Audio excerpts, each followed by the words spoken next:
안녕하세요. 3월 12일 화요일 큐티 가이드 시작하겠습니다. 오늘 본문은 사도행전 9장 10절로 19절까지 말씀입니다. 바리새인이요 유대주의자였던 사울은 스데반의 순교에 앞장섰고 예루살렘 교회의 핍박에도 열심을 냈습니다. 그는 예수의 제자들, 그 무리를 박멸하기 위해 대제사장에게 공문까지 요청해서 예수의 제자들을 잡아들이려 했습니다. 그렇게 사울은 대제사장의 공문을 가지고 다메섹으로 향했습니다. 다메섹에 가까이 이르렀을 때 호련히 하늘로부터 강한 빛이 사울을 둘러 비추었습니다. 사울은 그대로 엎드러졌습니다. 조금 후에 큰 소리가 들렸습니다. 같이 간 사람들은 무슨 말인지 알아듣지 못했지만 사울은 분명히 들었습니다. 그 음성은 자신에게 말씀하시는 예수의 음성이었습니다. 사울아 사울아 내가 어찌하여 나를 박해하느냐 하시거늘 대답하되 주여 누구시나이까 이르시되 나는 내가 박해하는 예수라. 예수께서는 이어서 말씀하셨습니다. 내가 너를 이방인들을 위한 나의 그릇으로 사용할 것이다. 내가 너를 이스라엘과 이방인들에게 보내 그 눈을 뜨게 할 것이다. 사단의 권세에 묶여있는 이들을 너를 통해 돌아오게 할 것이다. 이 사울의 사명을 분명하게 말씀하셨습니다. 사울은 그 강한 빛 앞에서 아무것도 볼 수 없었습니다. 그렇게 3일 동안 사울은 보지 못하는 상태로 식음을 전폐하며 자신의 생각을 정리하고 또 기도했습니다. 그러던 중에 주님은 아나니아를 사용하셔서 이제 사울을 회복시키시죠. 관찰 질문 1번입니다. 예수님께서 아나니아에게 하신 말씀은 무엇입니까? 주님은 아나니아에게 집 가라 하는 거리로 가서 유다의 집에 사울을 찾아가라고 그에게 안수하여 다시 보게 하라고 말씀하셨습니다.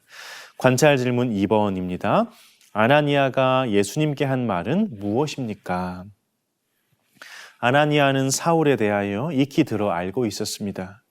그가 성도들에게 해를 끼쳤을 뿐만 아니라 지금도 예수를 믿는 자들을 결박할 권한을 가지고 있는 위험한 자라고 정말 그에게 가서 그를 회복시키신 것이 맞는지 물었습니다. 관찰 질문 3번입니다. 예수님은 사울에 대해 어떻게 말씀하십니까? 사울을 향한 예수님의 평가는 달랐어요.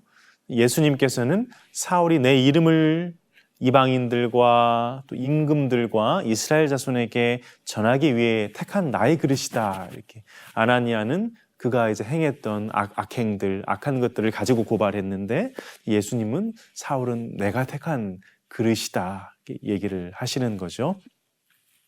그래서 아나니아는 예수님의 말씀에 순종합니다.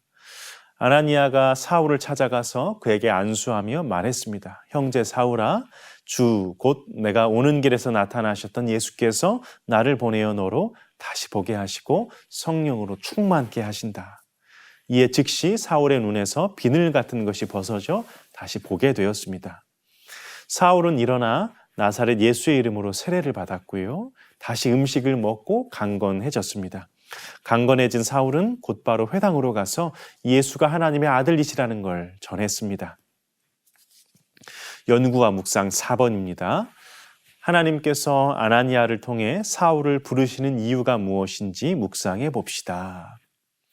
이 사울의 눈을 보이지 않게 하신 주님이 직접 나서서 그를 고치신 게 아니고 아나니아를 사용하십니다. 물론 주님은 사울의 마음을 만져주셨습니다. 그가 기도하는 중에 환상을 통해 앞으로 일어난 일들을 자세히 알게 하셨습니다. 그럼에도 주님은 사울을 새롭게 하는 일에 사람을 사용하셨습니다. 주님은 사람과 함께 일하기를 좋아하십니다. 주님은 아나니아를 부르시고 그를 통해 사울을 치유하고 회복하게 하시며 주님의 사명을 전하게 하셨습니다.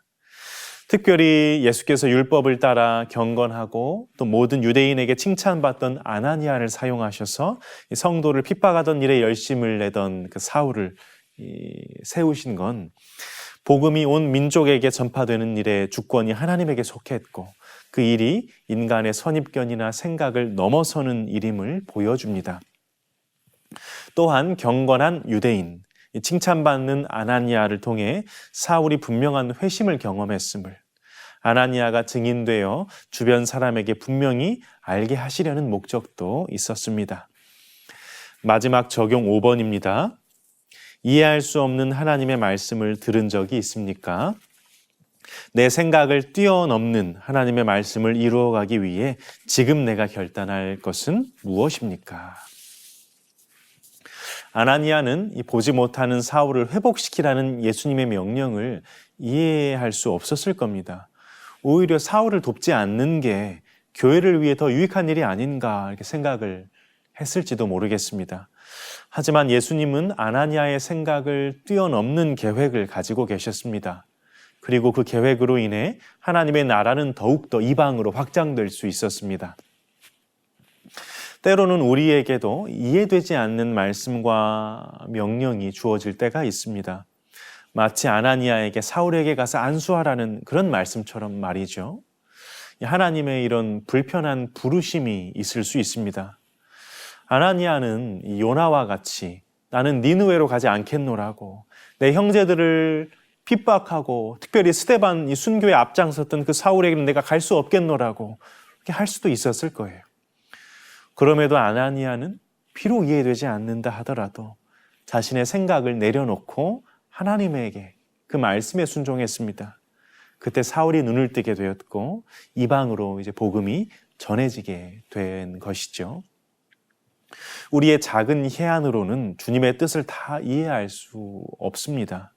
그러나 주님의 뜻을 따라 살 때 곧 우리는 주님의 놀라운 역사에 동참하게 됩니다. 특별히 성도는 하나님의 부르심에 그 말씀에 순종해야 합니다. 성도가 순종할 때 역사가 일어납니다.